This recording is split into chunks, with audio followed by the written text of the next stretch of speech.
Hey folks, back again. Working on the van. So, how about that? I don't know. You're gonna get glare on the glasses. Sorry, it's how it is today. As I mentioned, I'm gonna be taking the console out, this box right here, and doing some work on the van. It's just been pointed out to me that I have 2.5 weeks to get my collective act together. So, let's get on to it. First thing I'm going to need to do is empty this console. So let me flip the camera around so I can show you how it works.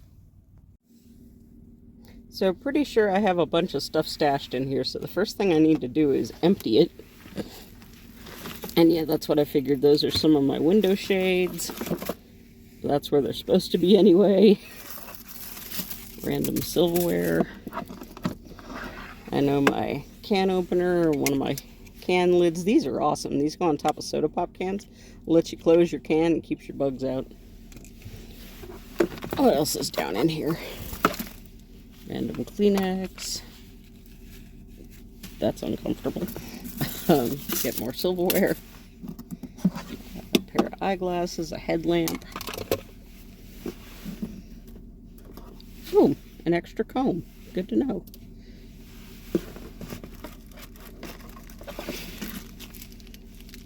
No idea what that... Oh, I think that actually belongs... Oh, yeah. I have one of these, and that thing came with extra fuses, so that's what that's about. Alright, so now, down in there, let's see if I can throw any more light at it. Probably not really.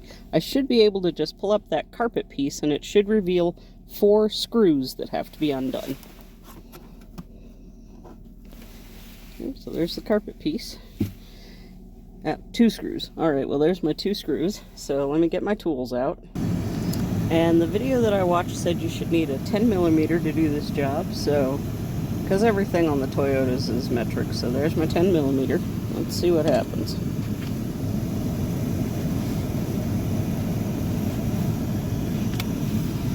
Well, alright, I might need to do this part and not hold the camera at the same time.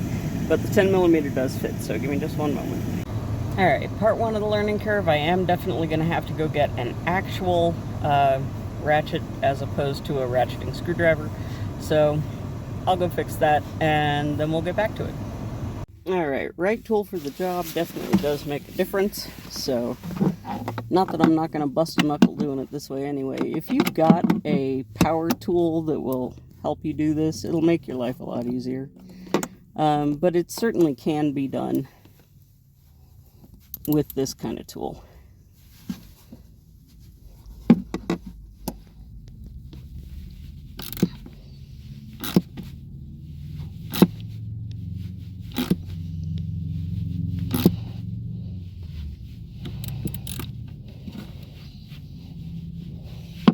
It's just going to take me some time.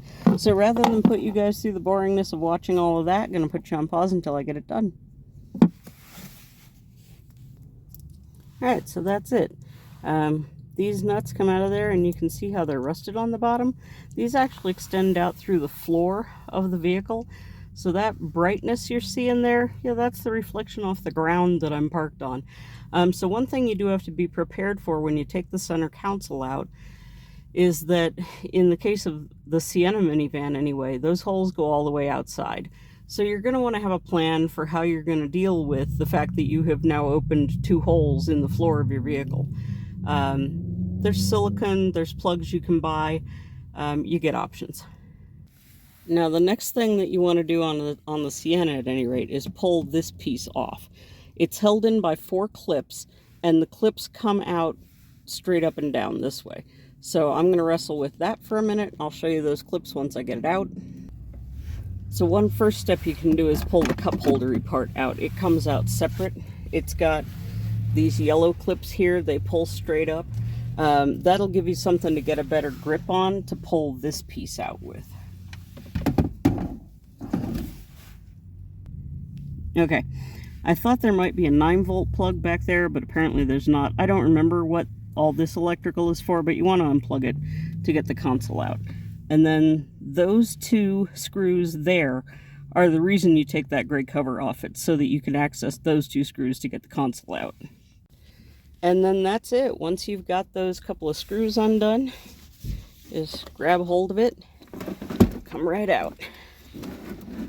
Mine's caught up on the seat and the fact that I don't lift things well with one hand. 1 second. Alright, there you go. Lifts right out. You get to see all the garbage that's collected on the base of your car.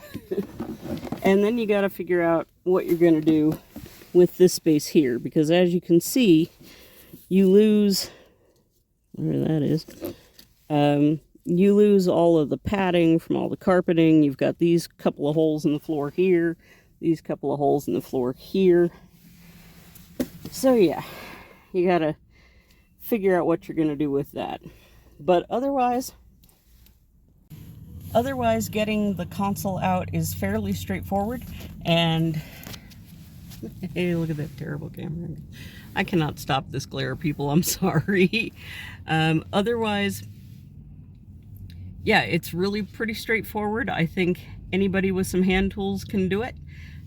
Does take a little bit of strength, especially if yours is more corroded than mine was. I suppose you could always spray some WD-40 at it, you'd be fine. I didn't bother, I just muscled it.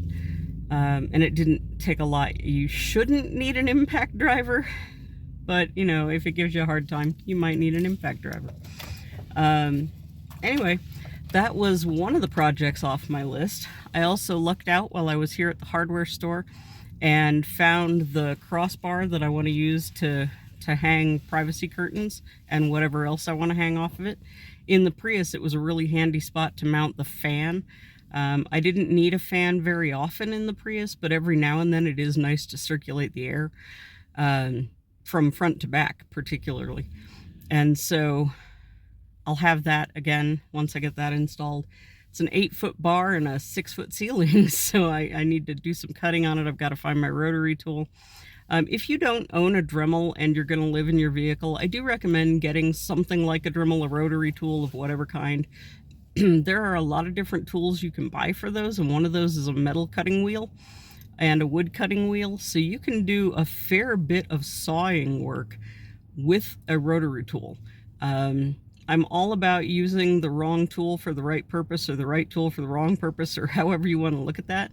I did most of my last car build using just a Dremel and a drill. So, and if I had had the right attachment for my Dremel, not sure I would have needed the drill. But anyway, those are things that you can consider. One thing I didn't consider in the take out the console plan was what to do with the console now. I don't necessarily want to throw it out, but at the same time, I don't know anyone who needs a center console for their vehicle. I'll put it on Facebook Marketplace and see if anybody takes it. That's it for now. There's a lot going on this week, and I'll keep you guys as updated as I can, as often as necessary.